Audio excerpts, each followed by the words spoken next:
La question 4, c'est de étudier la convergence de la suite UN. Alors, ce qu'on vient d'établir, c'est que la suite UN est croissante. Donc la suite UN est croissante. Alors déjà, on sait que soit elle est majorée et qu'elle converge, soit elle n'est pas majorée, et une suite croissante non majorée, ça tend vers plus l'infini.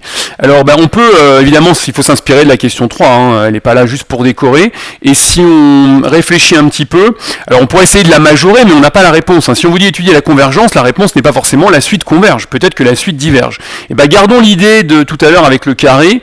UN au carré, c'est 1 sur n plus UN moins 1 au carré, et comme par hasard, là on retrouve le 1 sur n, qui est apparu dans la question 3.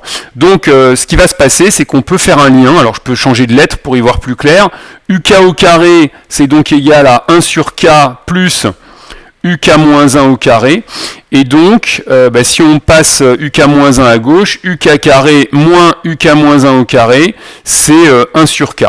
Et là, l'idée qu'il faut absolument avoir dans ces situations-là, on a un moins au milieu, là, on a deux termes consécutifs, et bien il faut absolument penser au fait qu'une sommation serait fort judicieuse, puisqu'elle vous permettrait de faire disparaître les termes. On va parler de télescopage, et qu'est-ce qui va se passer à droite? Eh bien à droite, si on fait une sommation, on va éventuellement pouvoir retrouver la question précédente, hein, la question du petit 3. En fait, l'idée, c'est que on peut reconnaître à droite le 1 sur k, et le 1 sur k, si on regarde la question précédente, eh bien on peut le minorer par l'intégrale de k à k plus 1 de dx sur x, et donc par addition on aura une relation de Schall, ou même directement cette intégrale on peut la calculer en log de k plus 1 moins log de k, et donc par sommation on va aussi avoir à droite des simplifications.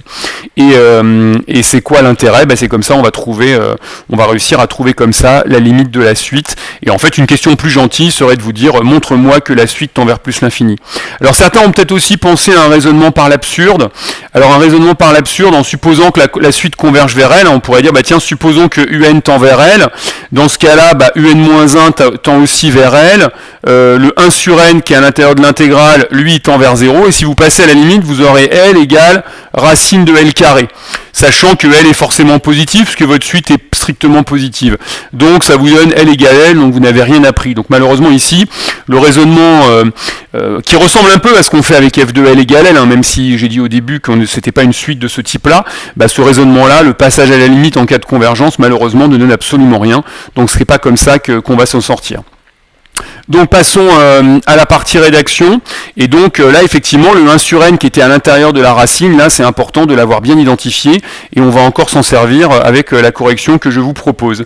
Donc on a que quel que soit n, où j'avais dit que j'allais utiliser plutôt la lettre k, on peut bien sûr changer de lettre comme on veut, ça change rien. Quel que soit k plus grand que 2, uk c'est la racine, ou uk au carré plutôt, on s'était dit qu'on allait faire ça, on a déjà fait cette remarque là tout à l'heure, c'est 1 sur k plus UK-1 au carré, d'où, quel que soit k, changer d'écriture, là je mets k plus grand que 2, hein, ça va plus vite que l'intervalle entier, on sous-entend pour le correcteur que k est un entier naturel, ça ne pose aucun problème. Ça fait 1 sur k, et d'après la question précédente, on peut minorer par l'intégrale de k à k plus 1 de dx sur x, et on justifie dans la marge que c'est d'après la question 3. On peut calculer l'intégrale comme je l'ai dit, mais ça n'est pas nécessaire. Donc ensuite, par sommation,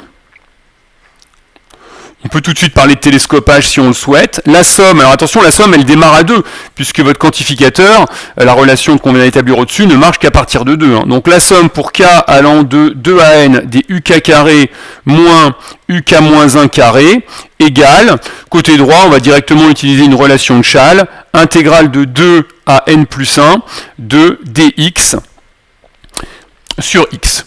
Et donc il faut parler de n, on va mettre un quantificateur en n, et n il vaut au moins 2, puisque les bornes d'une somme doivent être dans le bon sens, donc le terme supérieur doit au moins être égal à 2. Alors ce qu'on peut faire peut-être, c'est préciser qu'on utilise la relation de Schall pour la transformation du côté droit. On arrive à cette écriture, et là côté gauche c'est un grand classique. Alors vous pouvez y couper en deux et faire un changement d'indice dans la deuxième somme, ou directement mettez des points de suspension, vous rendre compte que les termes vont s'éliminer. On parle de somme télescopique, de télescopage, il va rester seulement les deux termes extrêmes, et donc on peut continuer.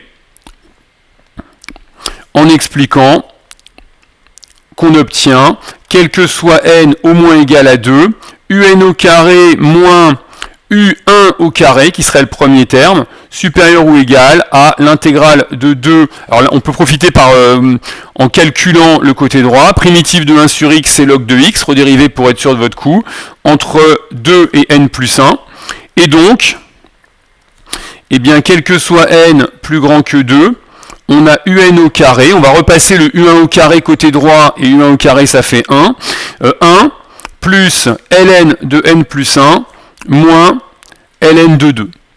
Et donc, on peut passer à la racine pour avoir un minorant de un.